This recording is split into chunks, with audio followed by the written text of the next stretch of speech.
And let me say it like this, family. There's a term called precipice. Okay? Precipice. What precipice means, family, it's basically I can use an example of being on the edge of a cliff. If you're on the edge of a cliff, you know that you need to fucking turn around. You know what I'm saying? Or death is imminent. That's precipice, family. Right now, the United States of America and this white supremacist government, they are on the edge of a cliff. So they got a choice to make. There's another term called event horizon. Event horizon is a astronomy term to describe when something gets so close to a black hole that it will not escape the gravitational pull of the black hole. So basically, event horizon is the point of no return. That's where we at in the United States of America, family. Nothing will ever be the same again. Family, I need you to understand when game is being run on you. The white authorities understand that they cannot stop this uprising. They've tried, but they're also terrified of what this uprising represents. People deciding that they're no longer going to allow the enforcement arm of white supremacy to assault people and to murder them, to push them around, and to deprive them of their rights, especially black people. This is who it's about. This is about controlling black people and keeping the status quo in place. But the white authorities thought they were going to try everything. Let's try to soften up the image of the thugs in blue. That didn't work. Well, let's try to get some celebrities out there. That didn't work. We'll have some of our black bootlicks in politics. That didn't work. How about some hip-hoppers? That didn't work. That didn't work. We'll demonize them. That didn't work. We'll lie to them. They've been doing everything that they can to try to stymie, short-circuit, or to undermine support for this uprising, because they are terrified of what it represents. What it represents is black people challenging the enforcement arm of white supremacy. And without the enforcement arm of white supremacy to harass black people, to kill black people, and most importantly of all, without the enforcement arm being seen as legitimate and without people being willing to challenge it, whenever you have the politicians who write their laws that are nothing more than codifying the privilege of white supremacy, the privilege of the white elite, and to a certain degree the white rank and file. If people are not going to challenge that, then they're safe. But when people say, hey, we're going to challenge it, and we're not scared of your goons with guns either, they don't bother us at all, now white supremacy has a real problem. They're going to go from people saying that we're going to take what is ours to people actually doing it, because the only deterrent that you have are the goons with guns. Big facts. But, okay, the next step, we all know their next step, and that's the military, family. And that is where the rubber's going to meet the road. That is where we're going to find out who's who. If you're really with it, or if you're just talking, we're going to find out who are the good white people, and if they really riding with us or not. Because when the military come in, family, when the military come in, and I had a homeboy I just talked to, and he reiterated this to me. I already knew this, but he reiterated this to me. When the military come in, family, if you're caught doing if you're caught protesting, because it's going to be transitioned from protesting to being a looter or a rioter. They're going to just straight up arrest you and hold you in some type of a military type incarceration. And then they're going to charge you. And they're going to charge you with domestic terrorism.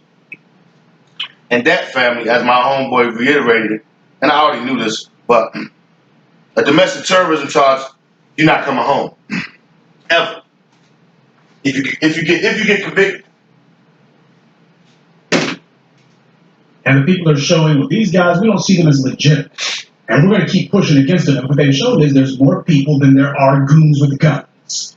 The people realize, at least they've been reminded now, there's more of us than there are of them. This is a serious problem for white supremacy because it's spread nationwide and it's not stopping. And all their typical propaganda maneuvers aren't working.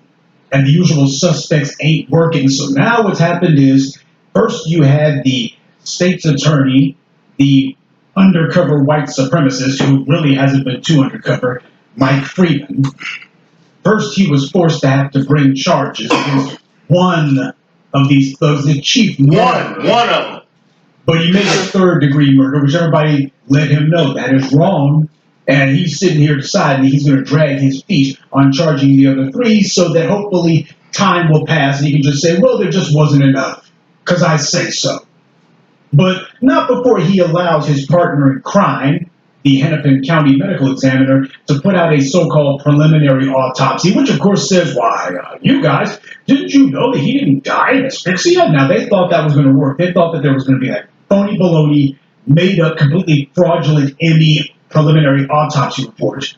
And the people would see that and go, oh, well, we didn't see what we thought we saw. They thought they were going to pull some Jedi mind trick. It only made things worse. So now you got the ME and the DA and the police robbed of their legitimacy. The public looks at them and says, you're not legitimate. Only ones left are the politicians and the judges. The white authorities could see where the trend was going. So they had to do something big, something flashy, something that people were going to feel like they got what they wanted when it was actually a bait and switch. Hence, Mike Freeman has decided that he's going to surrender the case, and the governor is handing it off to no other than the Attorney General of Minnesota, Keith Ellison. Now, Jason and I, in our recent joint broadcast, we were telling you that if Keith Ellison really wanted this case, he could have lobbied for it, but he didn't really want it. And truth be told, it's not a good idea for him to have it. We have no respect for Keith Ellison because Keith Ellison has no respect for black people. Keith Ellison is a little opportunist. He's a little snake in the grass. And he's already letting black folks know, you shouldn't expect much from me. Oh, we're going to take it nice and slow with this investigation. Well, I'm worried about what people might say. Yeah, those people be Nancy Pelosi on the one hand, and those white big money contributors on the other. Keith Ellison still has delusions that he's going to be president one day. That's what he's doing. As far as he's concerned, he plays his cards right.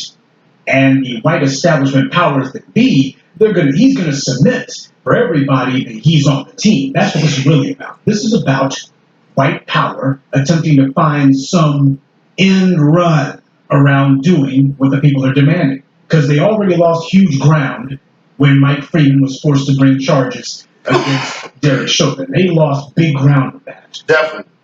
He had to bend his stiff neck to the people. And he wasn't going to bring any charges until things got turned up. Then he was forced to say, okay, here's some charges. Because he wanted to slow walk a no bill is what he wanted. He wanted to slow walk an announcement of no charges. I guess he figured something else would knock George Floyd off the headlines, and it just didn't happen. And then the uprisings began to spread nationwide. Oh, I'm sure they got all kinds of phone calls saying, well, you guys should do something. We're not saying indict anybody, but we're saying do something. And he was like, yeah, we'll do something short of actually doing the right thing. Exactly. And that didn't work. So now we got this sham going on, this ploy. And how did it come about? Because you had a Minneapolis political delegation who sent a letter to the governor. And in this letter, it says, we are writing to request that the case against the officers who killed George Floyd or may have been otherwise culpable in his death be transferred to the jurisdiction of the Attorney General's office. But they wanted to make it very clear, this isn't coming from us. This wasn't our idea. We're not really wanting to do this. This is not something we actually want to do. And that... Hold up, family. This is why I love Professor Black Truth. Family, black people, y'all better get over to this page and subscribe now. This is his second page. His last page had like over 500,000 subscribers, man. Professor Black Truth is paramount for us. Look at this document. Unfortunately, our constituents, especially the constituents of color, have lost faith in the ability for the Hennepin County Attorney Mike Freeman to fairly and impartially investigate and prosecute these cases. Okay, well, yeah, of course we have. That is a through line that you've seen with this whole affair. This is white supremacy trying to dig in its heels, to give an example, and hopefully try to get some public support. That's what they were hoping for. Right. We're digging in our heels. Well, none of us actually wants to do this. Oh yeah, you see. Watch the words, family. Constituents of color. Look, family, we're black people. We're not people of color. We're black people. That's our legal classification. Even though I already know, it's a farce in their law that term black holds no power. But that's what we are. So when they say constituents of color, they mean they're everybody. Asians, Latinos. No disrespect to them, but no, we're black people. There's just some niggers making some noise, and we really don't actually want to do this. And they're making it loud and clear, this political delegation. Their letter says it loud and clear because instead of them saying this is what they want, instead of them saying we have lost faith in Mike Freeman, instead they say, unfortunately, our constituents, especially constituents of color. There we go with that phrase. You see, it's the constituents, it's the people of color who have lost faith in Mike Freeman, not this political delegation. So apparently they have no opinion on the matter. They're just reflecting what their people of color constituents say. So they don't say black people. They want to make it very clear, well, we're talking about everybody here. This is about everybody. Exactly. See what I'm saying? People. And they're already laying the groundwork. So constituents of color have lost faith in Mike Freeman, but the politicians writing this letter, they still maintain full faith. About the only half-truth that they told was when they pointed out that Freeman's press conference showed him seeming ill-prepared. And he did point to some unseen evidence that might exonerate the officers. Well, they say that this further ruptured the trust that the DA was going to need, they're supposed to be having.